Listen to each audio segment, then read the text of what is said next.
उदाहरण 2, मान लीजिए कि T किसी समतल में स्थित समस्त त्रिभुजों का एक समुच्चय है। समुच्चय T में R बराबर T1 और T2 में संबंध इस प्रकार है कि T1 T2 के सर्वांग सम है। एक संबंध है, सिद्ध कीजिए कि R एक तुल्यता संबंध है।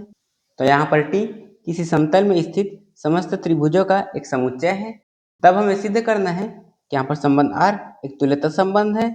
और कोई संबंध तुल्यता संबंध तभी होता है जब वो स्वतुल्य, सममित और संक्रामक तीनों हो। तो हमें इसमें सिद्ध करना है कि यहाँ पर संबंध R स्वतुल्य, सममित और संक्रामक तीनों है। तो अब हम देखते हैं कि यहाँ पर संबंध R स्वतुल्य है या फिर नहीं। और स्वतुल्य होने के लिए T1 के सर्वांग सम होना चाहिए। और यहाँ पर सर्वांग सम का मतलब है कि किन्हीं भी दो त्रिभुजों के भुजाओं के बीच का कोण, उनकी लंबाई सब कुछ समान हो। और स्वतुल्य होने के लिए T1 के सर्वांग सम होना चाहिए।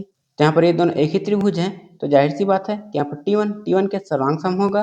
तो इसका मतलब है कि यहाँ पर ये एक स्वतुल्य संबंध है। तो हम लिखेंगे माना T1 T का अवयव है और यहाँ पर T1 के सर्वांग सम है। तो इसका मतलब है कि यहाँ पर T1 R का अवयव है, अतः संबंध R स्वतुल्य है। तो अब हम देखते हैं कि यहाँ पर ये सममित है या फिर नहीं।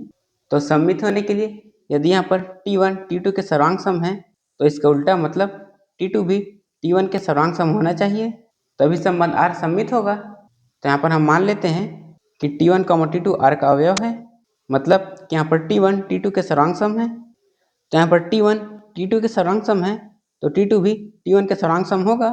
तो हम लिखेंगे कि यहाँ पर T2 T1 के सर्वांग सम है। इसका मतलब है कि यहाँ पर T2 T1 R का अवयव है, अतः यहाँ पर संबंध R सममित है। तो अब हम देखते हैं कि यहाँ पर संबंध R संक्रामक है या फिर नहीं। तो संक्रामक के लिए हम तीन त्रिभुज लेंगे, त्रिभुज T1, त्रिभुज T2 और त्रिभुज T3। तो संक्रामक के लिए यदि T1 T2 के सर्वांग सम है, T2 T3 के सर्वांग सम है, तो T1 भी T3 के सर्वांग सम होना चाहिए, तभी संबंध R संक्रामक होगा।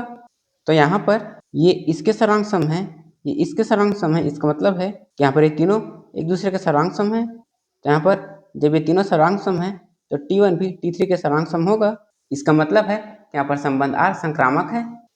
तो यहाँ पर हम लिखेंगे माना T1 T2 R का अवयव है तथा T2 T3 R का अवयव है। तो यहाँ पर इसका मतलब है कि T1 T2 के सर्वांग सम है तथा इसका मतलब है कि T2 T3 के सर्वांग सम है। तो यहाँ पर T1 T2 के सर्वांग सम है, T2 T3 के सर्वांग सम है, तो T1 भी T3 के सर्वांग सम होगा। तो हम लिखेंगे कि T1 T3 के सर्वांग सम है। इसका मतलब है कि यहाँ पर T1 T3 R का अवयव है, अतः संबंध R संक्रामक है। तो यहाँ पर संबंध R स्वतुल्य, सममित और संक्रामक तीनों है। तो इसका मतलब है कि यहाँ पर R एक तुल्यता संबंध है। तो हम लिखेंगे अतः R एक तुल्यता संबंध है। तो यहाँ पर हमने सिद्ध कर दिया कि R एक तुल्यता संबंध है।